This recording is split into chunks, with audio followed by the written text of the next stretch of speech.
How's it going, everybody? Ryan here, and I have a very special bonus episode for you, and the first of what will hopefully be many interview installments of the Topless Robot podcast, where I recently got the opportunity to speak with Shryack and Jon Greasley from King Soundworks, and they have been working on the sound effects and sound design and dialogue work for the Orville Season 2. And with that debuting pretty soon here on December 30th, I thought it would be a great opportunity to learn more about what goes on behind the scenes of what has quickly become one of my favorite sci-fi shows. So, on to the interview. I've done a little bit of background on you guys. It looks like both of you have fairly storied history in the audio department on a number of different productions, Minority Report and X-Men Origins Wolverine and things like that. Were you working primarily on Foley in general throughout your careers, or have you guys both kind of bounced around in different audio roles?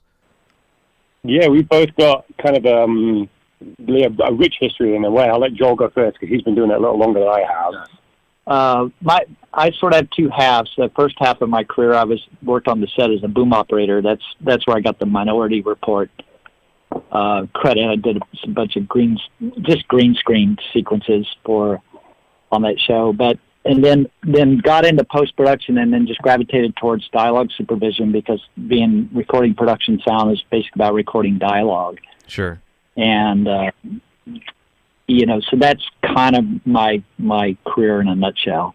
Cool. And then, mine is, I used to be years ago, I used to be a professional musician.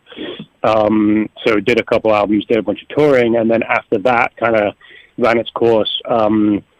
I became interested in sound design and mixing because there's a lot of crossover in those, skill sets. And I'd always been interested in film and TV, particularly sci-fi stuff. So then I started trying to get into sound design for post-production. It seemed like a little bit of a more intelligent career choice than the, trying to do the rock and roll thing, which I'd already given it a good stab. Oh, don't tell me that. I'm still kind of trying to do the rock and roll thing when I have the opportunities. But oh, no, me too. I mean, I have a jam room in my garage, and I still write and everything, but it's like, it's not paying the bills. So what was that transition like for you? Did you... were there any barriers to entry? How difficult was it for you to make that change from music focus to working on productions like this? Well, skill set wise, it was a pretty natural progression. A lot of people that do what we do have a musical background. Joel as well he's a really good Latin jazz musician as well. Oh, awesome. A lot of people do play a bunch of instruments, and there's also obviously a lot of crossover with technology because everything's computer-based these days. So you use a lot of the same software in music as you do in post-production, not only for just recording and mixing in, but also for creating and manipulating sounds. The band I was in had a lot of electronic elements, so we were using computers, back when not everybody was using computers for music, where now I think basically everybody uses pretty much for music. So that felt like a really natural progression, and then I still use a lot of the music stuff too. Sound designing, especially sci-fi things, I use a lot of synths and stuff like that to create sounds, and then obviously to manipulate sounds as well, samplers and the same kinds of things that you might use in electronic music. That crossover was super useful, and it felt really natural. The only barrier is this industry is greatly to do with who you know. Yeah. And because I knew all music people, I didn't really know anybody who was doing this kind of stuff. And so trying to get into the kinds of circles where you can get the opportunities that you need in order to be able to, show people what you can do, that was the hardest part. So I did do it freelance for a little while and without really progressing too far. But then when I met actually Joel, who introduced me to Greg King, who's the owner of the company that we work at, that was kind of like my chance to shine, and I've been here ever since. So that worked out well.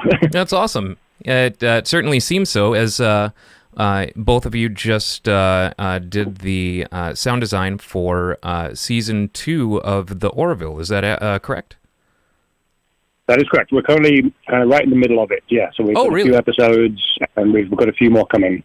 Okay, cool. Because I saw that is debuting at the end of this year. So is the production schedule for something like that, like you get maybe half a season down before they start releasing, and you continue working as the season is being actively released? Basically, that's right. I mean, this show, the schedule is slightly different, but typically in the episodic production, the editors will start editing the episodes as soon as they get footage in. They will begin sound once they start locking the first episode they complete, which would be probably, anywhere from 6 weeks to 12 weeks after, production begins. Okay. So we were doing the first, for season 2, we probably did about 4 episodes while they were still filming. Now, filming is wrapped. I think they only did, 12 this year or 13? Yeah, I think it's 13, plus that leftover episode from season 1 that they never aired, right. Which we did too. So they, what you can have on a TV show is they're shooting and then they start doing the video editing and then we start doing the sound editing and sound mixing, and it's kind of a week by week thing where, like on another show that we're mixing, we're actually delivering the final mix and then it airs 4 days later, and that's the schedule every week, which is really tight and not, that's not necessarily the best way to do it. That's just kind of the way that one worked out with visual effects and various other scheduling things. But on the Orville, we've got about 5 or 6 episodes that we have either completed or are working on, and they don't start air until December, so that is a much more comfortable schedule on that one. Sure. So, on the topic of the Orville, obviously Topless Robot is, we're kind of a nerd-centric website, so I know that all of our readers and listeners are going to be most interested in the Orville here. So with the Orville, I know, there's all the different, sci-fi shows and classic sci-fi shows that have historically been out. You've got all the Star Treks and things like that. How much influence or did you pull from that classic sort of sci-fi, and how much did you kind of have to invent or maybe alter some of those old tropes and create new tropes, perhaps, in the sound design of the Orville? It's interesting because, like you said, it's like sci-fi at this point does have such a storied kind of history and vault of existing lore to pull from. And so these are all things that kind of don't exist, right? Like you've got laser guns, and there's in Star Wars you've got lightsabers, and then there's all the different types of ships and transporters and shuttles and all these things that we don't currently have. But because there's so much stuff out there with those sorts of technologies in them, there's started to become sounds that people expect to hear. When if somebody fires a laser gun, you expect their sort of pew type sound just because you've heard it a million times. And so you'll get the sort of thing where people are like, oh, that's not what a laser gun sounds like, if you stray too far from the sort of established norms of it. So that can be a tricky thing, is you don't just want to do the same thing that everybody's been doing for the sounds of spaceships and faster than light drives and plasma weapons and stuff like that. But if you try to be too original, sometimes it doesn't land with what people are accustomed to hearing. So that's one aspect of it. The other aspect of it is with the Orville itself, that's a very sort of clean, clinical, pristine, slick ship. The way they do the whole thing on that is you kind of can't have too much articulation and like clanking and banging and rumbling because the ship is so like slick and clean. So all the technology on the Orville needs to sort of work in that world of being very clean and pristine because that's how it looks. Sure. You wouldn't expect to hear junky noises from this ship. Exactly. So then you got to look for, if there's any other alien races in the show, which of course there are. They have their own technology that's different, and so there are opportunities there where you can say, okay, maybe let's like grime this weapon up a bit because it's from like an alien species where the bets are off a little bit. I guess I would say. So yeah, like I said, there's just so much history now that informs the way that you kind of have to approach these kinds of things. Sure, but it sounds like even with that history, you still do have a little bit of a playground left where you can kind of toy with things, and especially it seems. Oh, totally.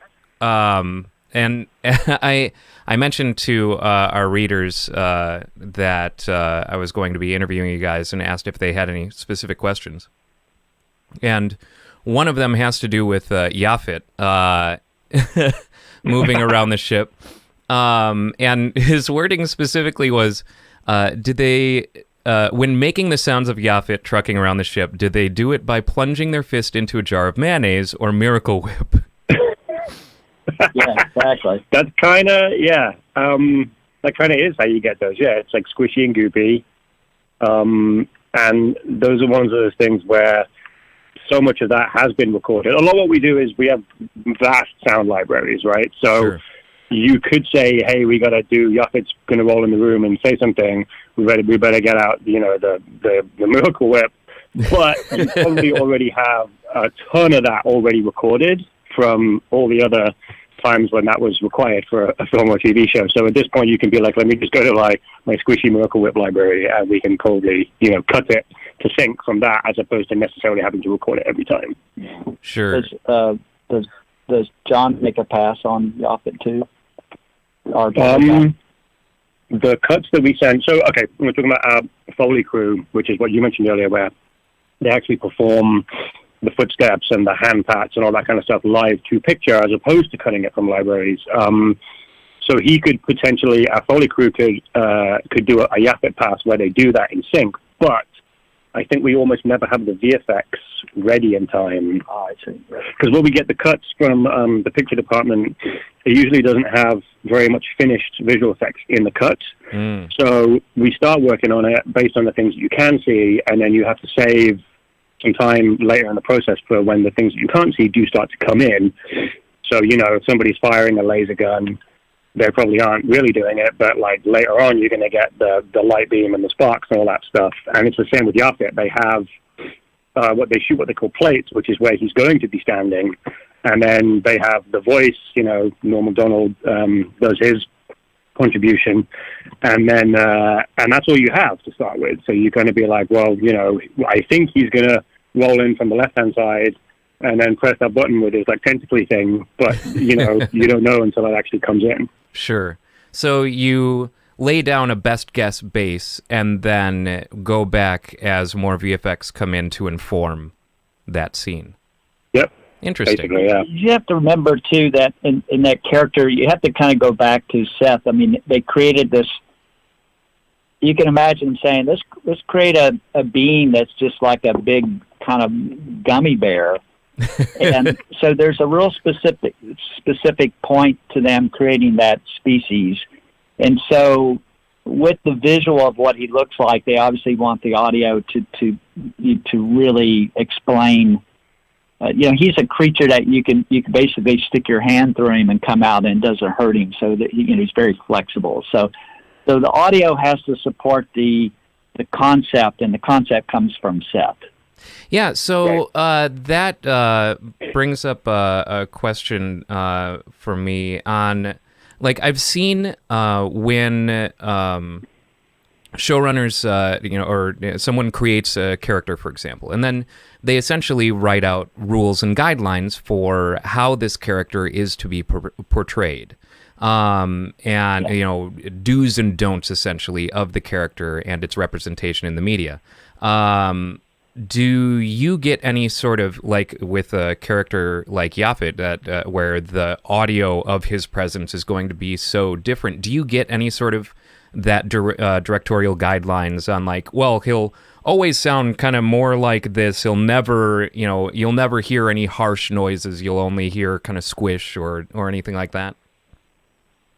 Yeah, I mean, yeah, definitely. They do the conceptualization of the characters. They do visual concepts, and then the sound concepts come along with that. And someone like Seth, definitely, he's going to say something like, it's going to obviously be squishy, but he might not want it to be too gross sounding. He might not want to overdo it, because then it becomes less about him just being a guy who's in the room and has contributions. He contributes to the conversations and to the storylines and stuff like that.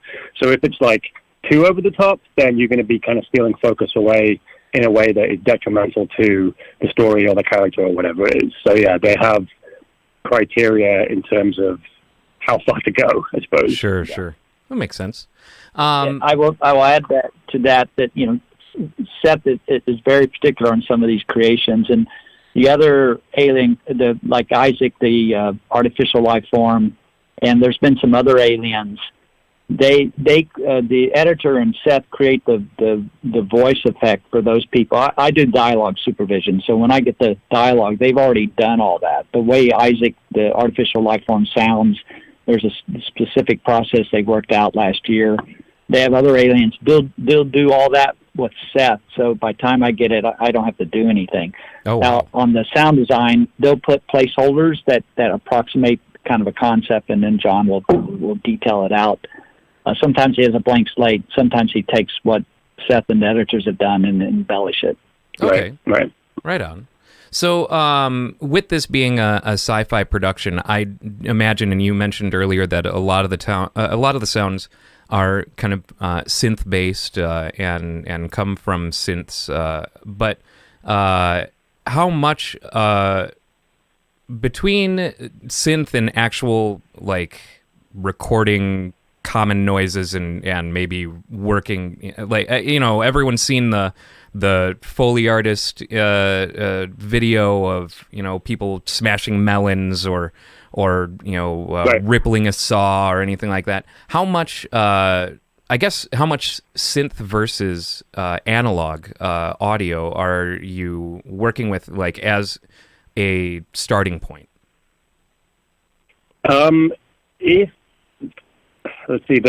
If you rely too heavily on synthetic sounds, they tend not to. There's a phrase that I like to use, which is whether or not something sticks to the screen. So that's whether or not what you're looking at and what you're hearing feel like they're coming from the same thing, right? So whether or not the squishy sounds of Yaphet are believable when you're looking at him, that I would say, that sticks to the screen pretty good. And the problem with using a lot of synthetic stuff is it doesn't really stick to the screen in the same way.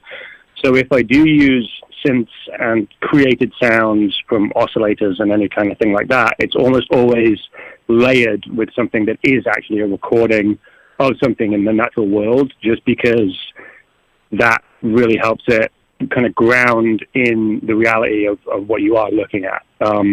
And obviously there's, you could take a recording of a very common everyday item and process it now with the kinds of tools that we have to the point where it's completely unrecognizable, but you still kind of on a subconscious level, you can tell the difference between something that's been created completely synthetically and something that's been recorded and manipulated. It just kind of, even if you're not aware of what's been done to it, there's kind of a visceral reaction that I think people have.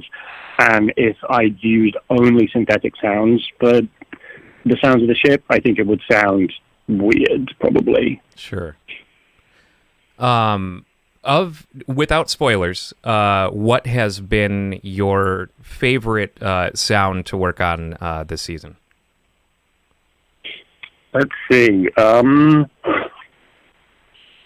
We have got some new kind of new experiences that the crew of the Orville is going to get into, meeting some new people and going to some new places. And that's always fun, because if it's a sound that hasn't been previously established, like the krill, they had the krill in season 1, Sure. We have the krill in season 2, but then we also have other planets and aliens and stuff. So you can say, oh, this is something where there is kind of more of a blank slate. And that is definitely fun, because it allows you to, because then someone like Seth is going to say, oh, we had this new thing, like, why don't you, come up with something cool for it, as opposed to, hey, we have this thing that we had before, so it can't be too different, you know what I mean? Mm-hmm. So there are going to be some new creatures and some new locations, and that stuff has been fun. Awesome. So breaking from the Orville for a moment, I would like to know what has been the weirdest experience in creating a sound effect for you. There's the thing, like you said, the jar of mayonnaise type thing, that's always fun. We have done the, like smashing melons with a hammer. We did this one movie that was very violent, and there was a lot of like people getting beat to death in it, and so we really needed it to like progress from typical punch sounds to kind of the grosser, gorier parts, and so we did destroy some fruit on that one. We also did this movie, Battleship, a few years ago, and there was an awful lot of like tearing metal and rending and grinding. We destroyed a lot of car parts with a lot of power tools on that one, and at one point we had like an inch thick slab of, it was like a 3 foot by 5 foot slab of steel chained to the back of our van, driving around, dragging the sheet of metal around the street and like poking the microphone out of the back of the open van in order to get just, this kind of grinding metal sound. That was definitely an interesting experience. That's awesome. And also kind of insane. Well, it kind of gets back to the, I was going to say, it gets back to the point that is very important. I actually should circle back to this, is that even sci-fi sounds, that are futuristic weapons and things like that, it's always good to start with an organic source. Right. Even if it's, some grinding or a drill or some sort of machine, and then you can process that and you have a core, and then you can add some synth layers to it so it sounds futuristic. But anything that you record naturally in the world has a very complex frequency structure to it, and your ear just picks up on that. Yeah. Right. Yeah. Yeah, what comes to mind is I remember seeing a short special about someone creating a dragon roar or something, and so they started with like a lion bass and then added other kind of roars to it, and then worked at it from there. And with the end product, you'd never realize that it wasn't 100%. It's just, it doesn't resemble its source at all. But right. If you really listen, if you really listen, it's like, oh yeah, of course, that's at its core, that is a roar. I totally get that. I imagine probably more than I know as some recognizable root that is being used as that foundation. Yeah, definitely. And there are some crazy stories out there too. Like I remember reading that. So I was a big fan of the movie Ghostbusters, and there's some great sound in that film. Oh yeah.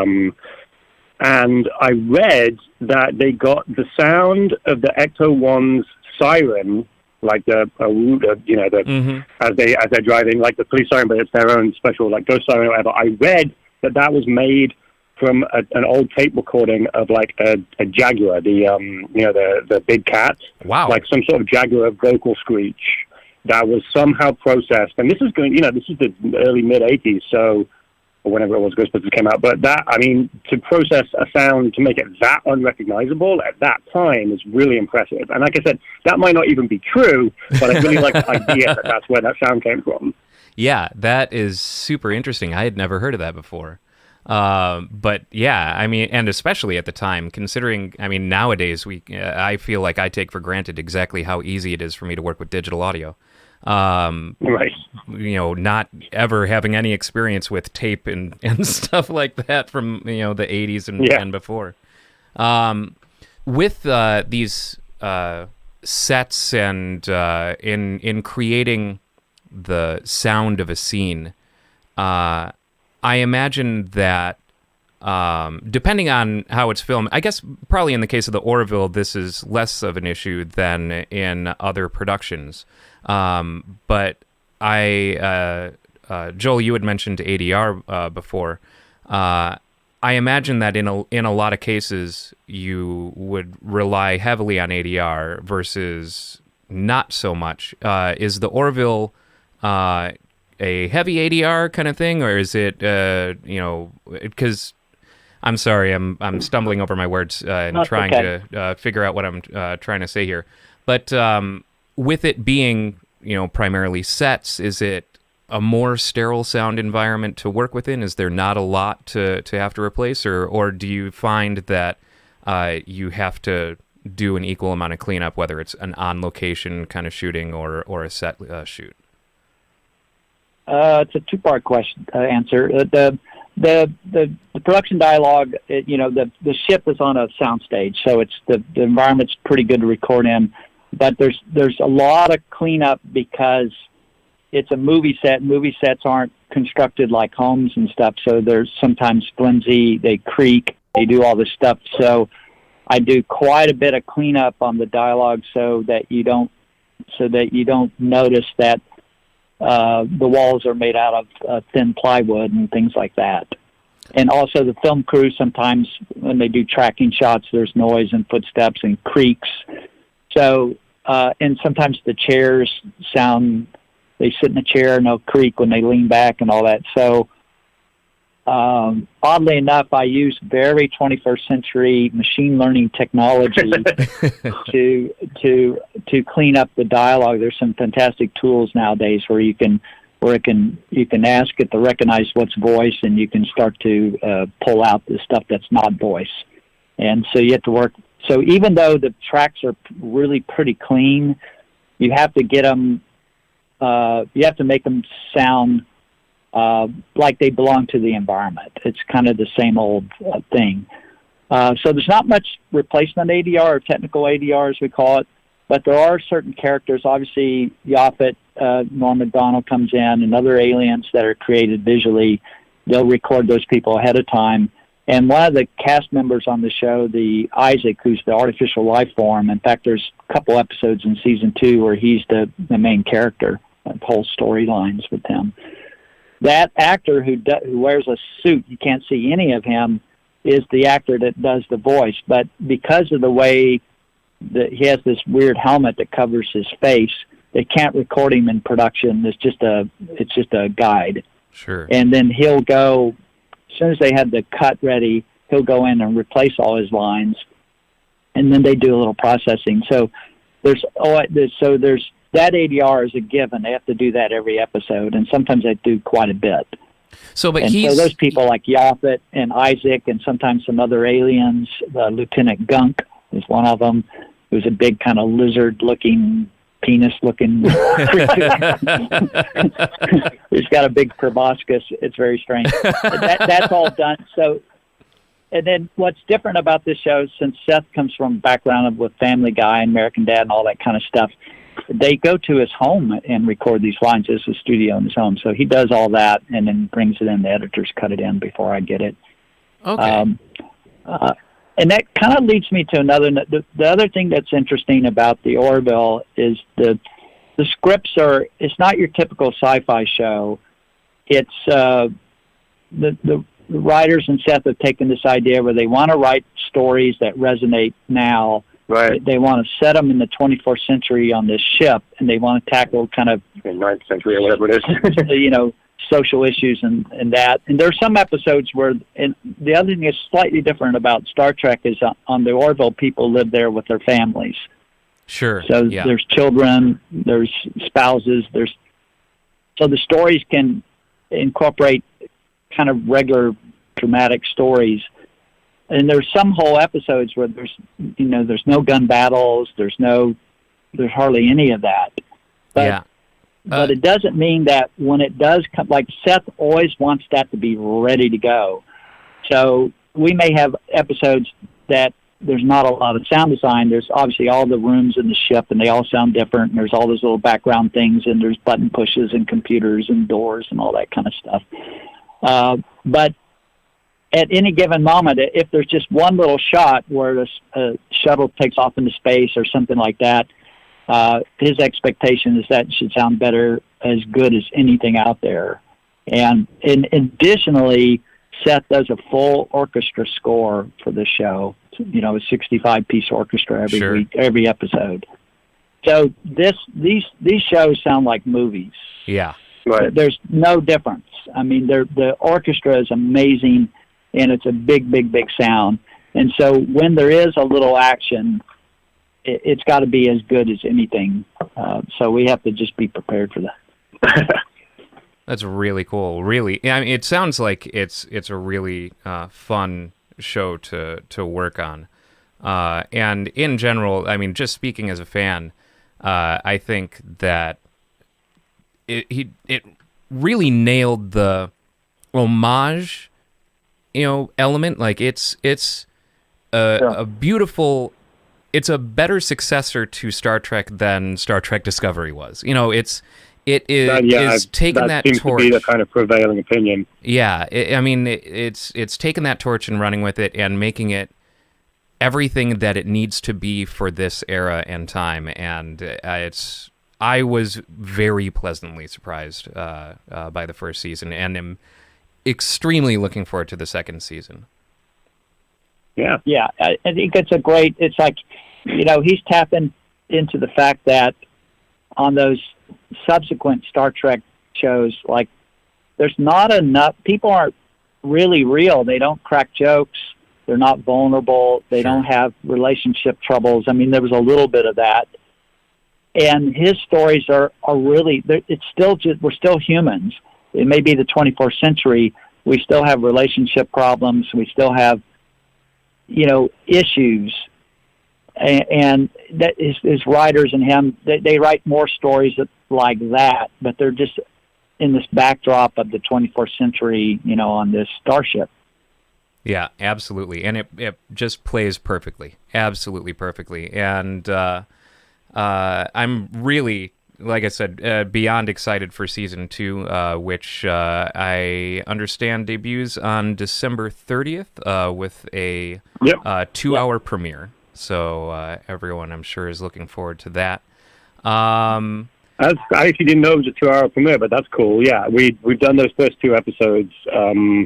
Although I'm not sure. Mostly. Right. So that'll be cool. Yeah. Yeah. Get double for your money. Really excited for that. I am done monopolizing your time, but I do want to ask you each one last question, and that is, for each of you, what is one thing that no one understands about your job that you wish people understood?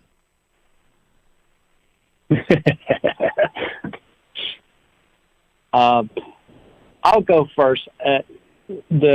Most people think of audio post as mixing, and certainly the sounds have to be mixed, and that's something people can kind of understand. Most people have made their own little mixtape, so they kind of get mixing. What they don't get is the preparation for the mixes, which is really what we call editing. And in my case, I get this production audio that's just cut roughly, and it's got all sorts of imperfections and flaws in the wooden creaks or noise when they shoot on location. And going through that, it takes, 10 days I get to prep this dialogue, 47 minutes of dialogue. And so that means I'm working very slow. I'm sometimes working one word at a time to make that word, make sure it's understandable, if there's a little noise or a little problem with it. And Jon's doing the same thing. He starts with a blank slate, and he has to put those pieces, not in real time, just prep them one, and I'll let him flesh out his answers. Well, yeah, I mean, it's the same. It's the same for sound effects and sound design as it is for dialogue. The amount of prep work, because if it's not well prepped and you take it to the mix stage, the mixers can't really do anything with it because they don't have anything to work with, and so the prep is key. I mix as well, and if you get delivered tracks that aren't well prepped, it's incredibly frustrating because then you have to try and make something out of it. But the thing we always say with TV with sound for picture is that basically people are only going to notice the sound if you screwed it up, right? So if everything is just the way it's supposed to be, if the ship sounds just the right way, if the alien life form sounds just the way that they should, and everything's just working great, then you're just watching the show and you're not thinking about any of that stuff actively because it all just works and it just kind of flows over you. And that only happens with really great prep work. So if you're sitting there watching something and you're like, oh, I just noticed, this weird sound came in this weird way with this weird visual, then you're not watching the show anymore. You're now picking it apart and you're not engrossing the story. So that's when you know that you've really done a good job, is when nobody notices. You know what I mean? Sure. Yeah, absolutely. Yeah.